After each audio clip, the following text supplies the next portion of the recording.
안녕하십니까? 이주천TV입니다. 오늘 주제는 그리스도인과 애국이라는 제목으로 한 말씀 드리겠습니다.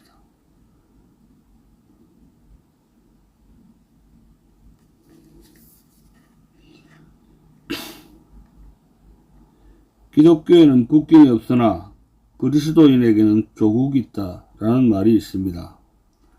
무릇 참된 크리스찬이라면 자기 조국을 생각하지 않을 수 없고 자기 민족을 사랑하지 않을 수 없다는 것입니다. 그러므로 그리스도인들은 어느 시대 어느 나라에 살던 국가가 위기에 처할 때는 참다운 애국운동에 앞장섰던 것입니다. 구약의 역사를 살펴보면 이스라엘 민족의 영도자 모세는 자기 백성과 함께 고난의 가시밭길을 걸어간 참다운 애국자임을 잘 알 수 있습니다. 이사야, 예레미야, 에스겔, 아모스, 호세아, 미가 등 여러 선지자들 그리고 에스더 같은 여성도 모두 다 피 끓는 애국애족하는 사람들이었다는 것을 발견할 수 있습니다. 모든 선지자들이 다 애국자였지만 특히 느헤미야는 직접 조국 건설에 헌신한 선지자였습니다. 본래 파사나라 수산국에 높이 등용되어 있었으나 한 번은 자기 형제 중 하나인 하나니가 두어 사람과 함께 자기의 조국 예루살렘에 다녀와서 그곳 사정을 전해주어 조국의 상황을 알게 되었습니다. 그곳에 있는 동포들이 환난에 빠졌고 모든 사람들에게 능욕을 받으며 성은 회파되고 성문은 불타버렸다고 하는 비참한 소식을 들었습니다. 느헤미야가 이 소식을 듣고 어떻게 하였는가가 느헤미야 1장 4절에 다음과 같이 기록되어 있습니다. 내가 이 말을 듣고 앉아서 울고 수일 동안 슬퍼하며 하늘의 하나님 앞에 금식하며 기도하여 라고 했습니다. 느헤미야는 이와 같은 비참한 소식을 듣고 첫째는 조국을 위하여 울었습니다. 둘째는 조국을 위하여 기도했습니다. 셋째는 조국을 위하여 자기 할 일을 다 하였습니다. 자, 첫째, 조국을 위하여 울어야 합니다. 애국은 먼저 마음으로 조국을 사랑하는 것이요 그 심정은 눈물로 표현되는 것입니다. 느헤미야는 조국의 비참한 참상을 들었을 때 가슴이 메와 슬피 울었습니다. 사람의 눈물은 인생에서 가장 순수한 것이요 맑고 아름다운 것입니다. 가장 순수하고 아름답기 때문에 눈물이 떨어지는 곳에는 반드시 새 역사가 창조되었던 겁니다. 눈물은 누구든지 흘릴 수 있습니다. 그러나 중요한 것은 어떤 눈물을 흘리느냐에 달려 있습니다. 참회의 눈물, 내 이웃의 고난을 함께 슬퍼하는 눈물, 조국을 위하여 흘리는 눈물은 고귀한 인격에서 나오는 눈물입니다.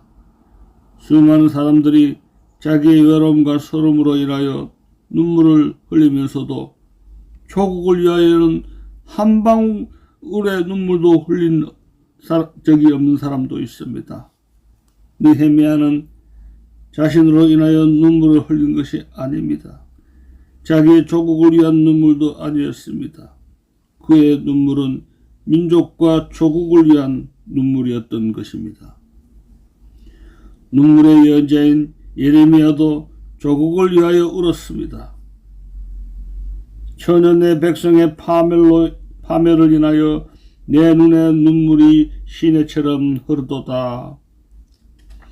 내 눈에 흐르는 눈물이 그치지 아니하고 쉬지 아니하며 라고 했습니다. 그러나 이보다 더 조국과 민족을 위해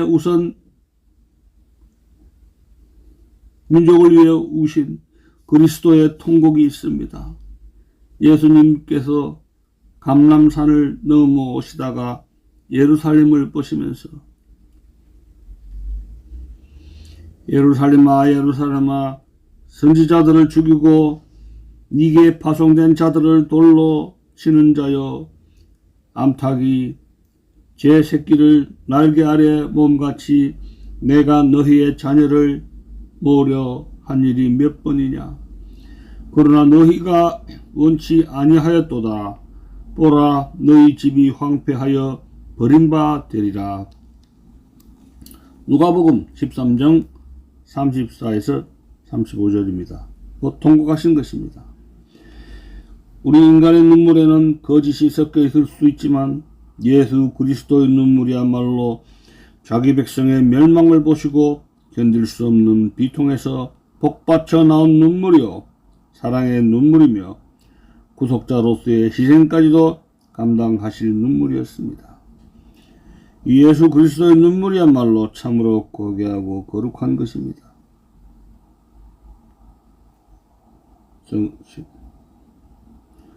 여러분, 예수 그리스도께서 눈물을 흘리셨던 그 심정으로 우리도 분단된 한반도의 현실 앞에 민족이 주님의 복음으로 통일되고 그리스도의 제자의 반열에 서도록 민족을 구원하려는 눈물이 가슴에서 흘러넘쳐야겠습니다. 히브리 민족은 2000년 동안 나라를 잃은 채 세계에 흩어져 살면서 숱한 서름을 겪었고 나치독 히틀러에게 600만 명이 죽임당하는 것을 희생하며 600만 그루의 소나무를 눈물로 심으면서 애국의 혼을 키웠던 겁니다. 우리 민족도 이 역사의 고난 속에서 하나님의 뜻을 찾아서 하나님의 뜻을 찾아야 살 길을 찾을 수 있습니다. 그리고 모두 함께 나라 사랑의 진정한 눈물을 흘릴 때 새 역사를 창조할 수 있을 것입니다. 도산 안창호 선생은 나라의 운명이 기울어져가는 민족의 세운을 보고 가슴치며 통곡했습니다. 저는 우리 민족의 죄인이 옳시다. 하나님은 이 민족을 사랑하여 주시는데 저는 이 민족을 위하여 아무것도 한 일이 없습니다. 저는 죄인이 옳시다 하며 죽기 전에 병상에 엎드려 울부짖었습니다.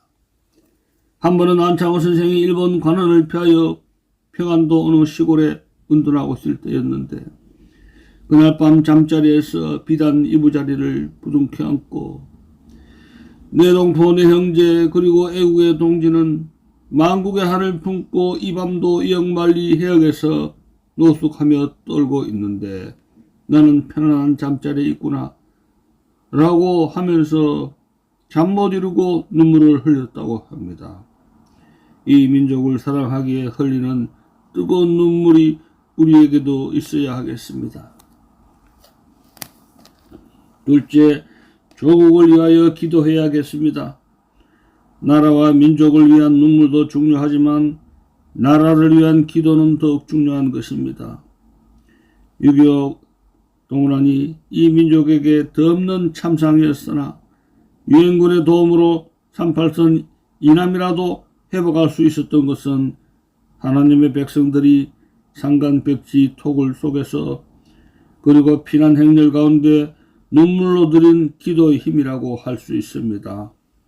느헤미야는 기도할 때에 나와 나의 아비 집이 범죄하여 주를 향하여 심히 악을 행하여 주의 종 모세에게 주께서 명하신 계명과 율례와 규례를 지키지 아니하였나이다 라고 하면서 회개와 참회와 자복의 기도를 드렸습니다.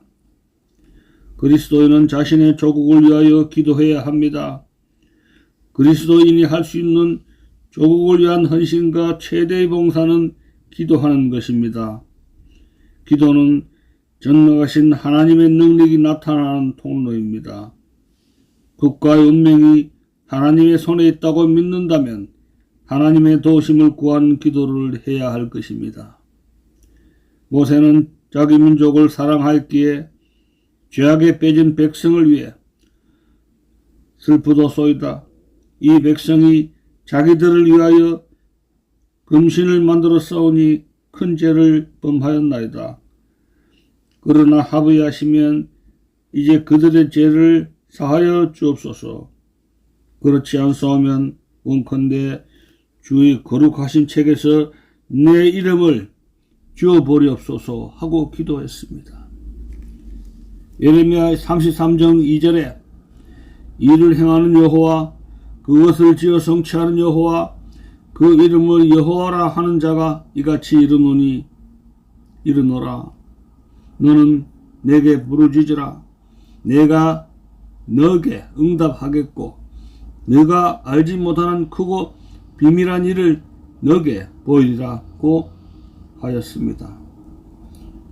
기도는 세상을 움직이는 힘이 있으며 국가의 운명을 바꾸고 새 역사를 창조합니다. 우리가 기도할 때 하나님께서 우리의 기도를 들으시고 친히 역사하시기 때문에 이 모든 것이 가능하게 됩니다. 살아계신 하나님께서 하실 수 없는 일은 없습니다. 왜냐하면 하나님은 전능하시기 때문입니다. 하나님께서는 우리 기도에 대한 응답으로 역사의 방향을 돌리시고 국가의 생명을 유지케 하시고 전쟁을 멈추게도 하시는 것입니다. 사무엘처럼 민족을 위하여 기도하기를 쉬는 범죄를 범치 않으려는 각오가 필요합니다. 스코틀랜드의 존 녹스가 어느 날 자기 집에 친구를 초청했습니다. 얼마 후 친구들은 잠자리에서 주인이 없어진 것을 보고 이상히 여겼습니다. 그는 녹스를 찾으려고 집안을 뒤졌는데 마당 한가운데서 얼굴을 땅에 대고 엎드려 기도하고 있는 것을 발견했습니다.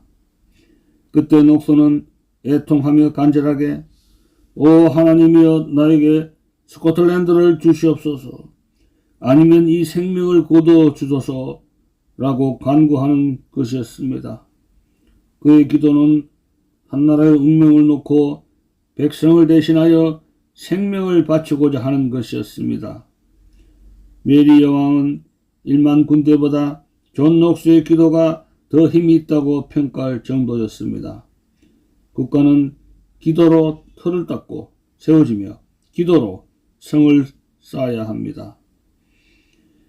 미국의 새 헌법을 제정하기 위하여 헌법제정회의가 필라델피아에서 소집되었을 때였습니다. 그들이 의견 일치를 하지 못하고 서로 분열되어 퇴장하려고 할 때 벤자민 프랭클린이 이렇게 말했습니다. 여러분 잠깐만 기다리십시오. 이 나라는 하나님을 믿는 신앙 가운데 탄생한 국가입니다. 그러므로 우리들은 모두 기도의 응답을 믿습니다. 우리 다 함께 무릎을 꿇고 전능하신 하나님께 기도를 드리고 하나님께서 이 어려운 궁지와 문제에 대한 해답을 주시기를 기다립시다.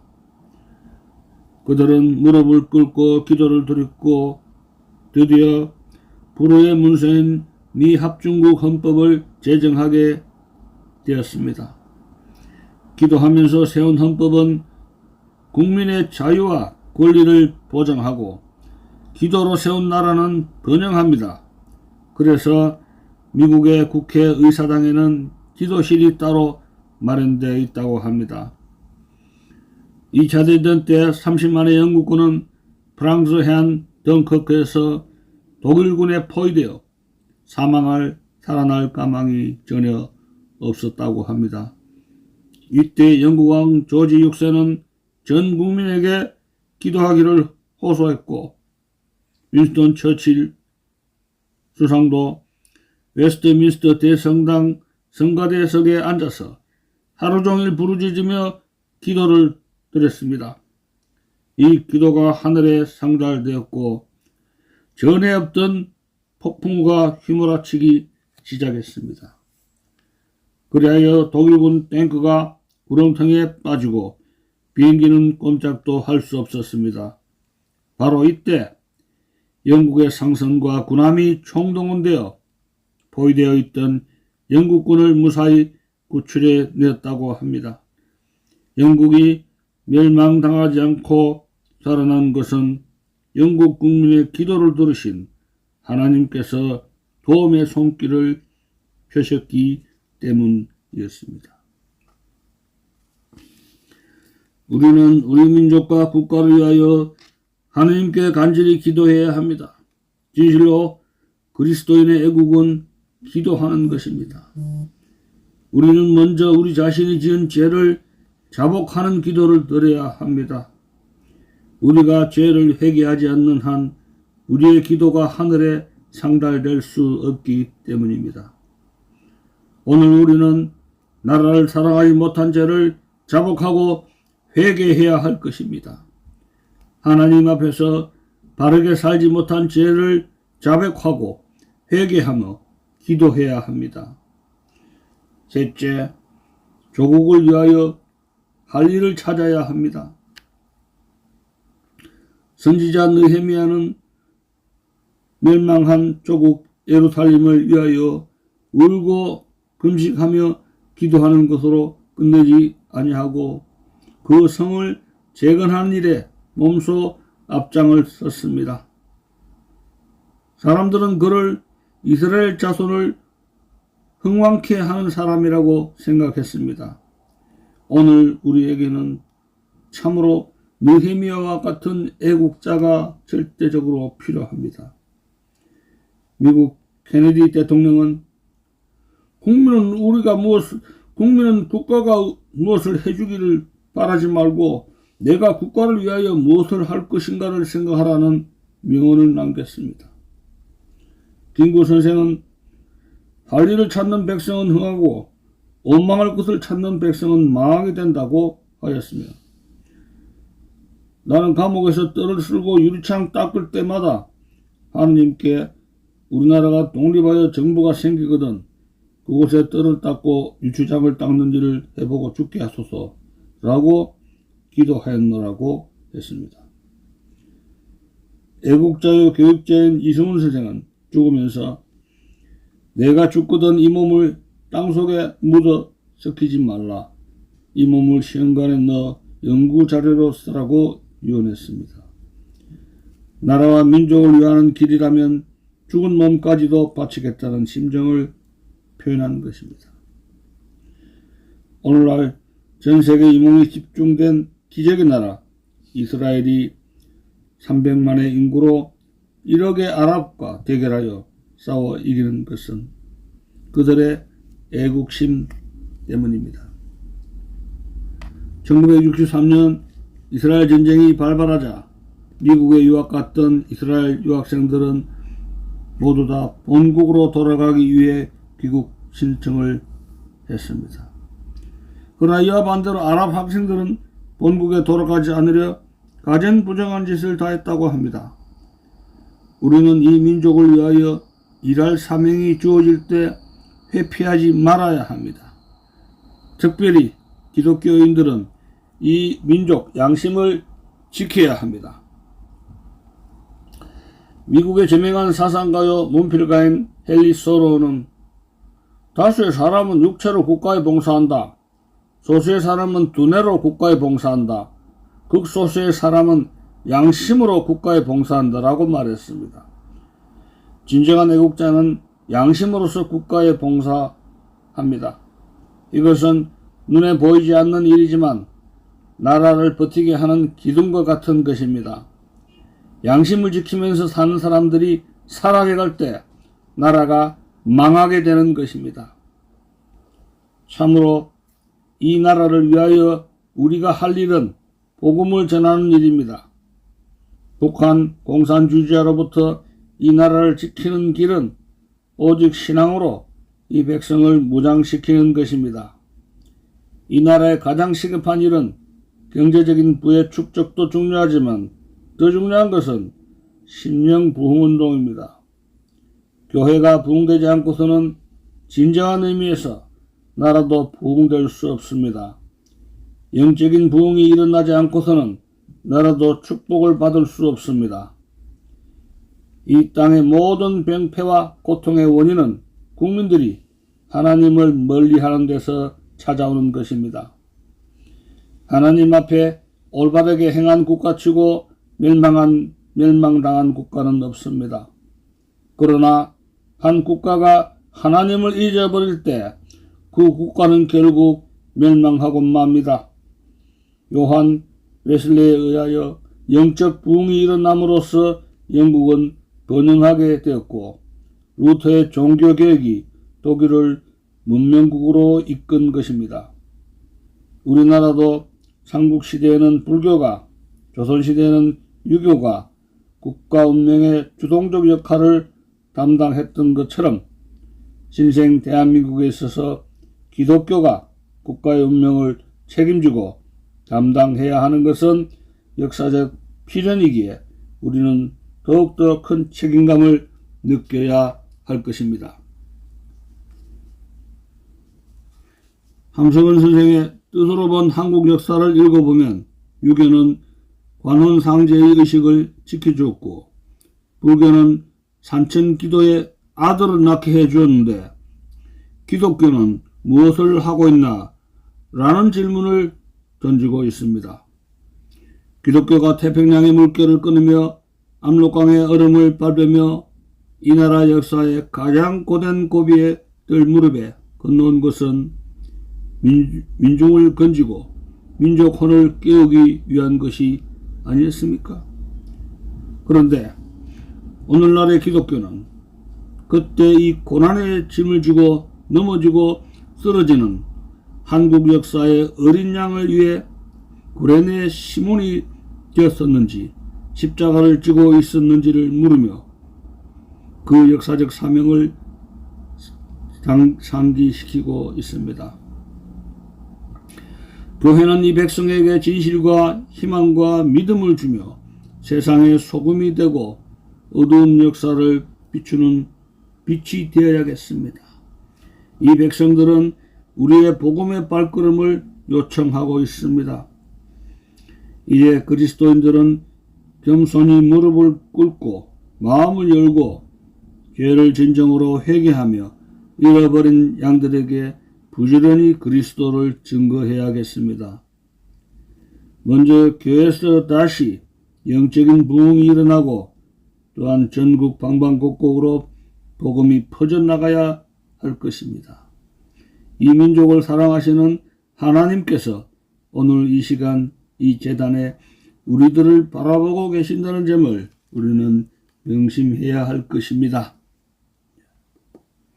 이제 우리는 다시 한번 기독교인으로서 애국정신을 바로 세워야 하겠습니다.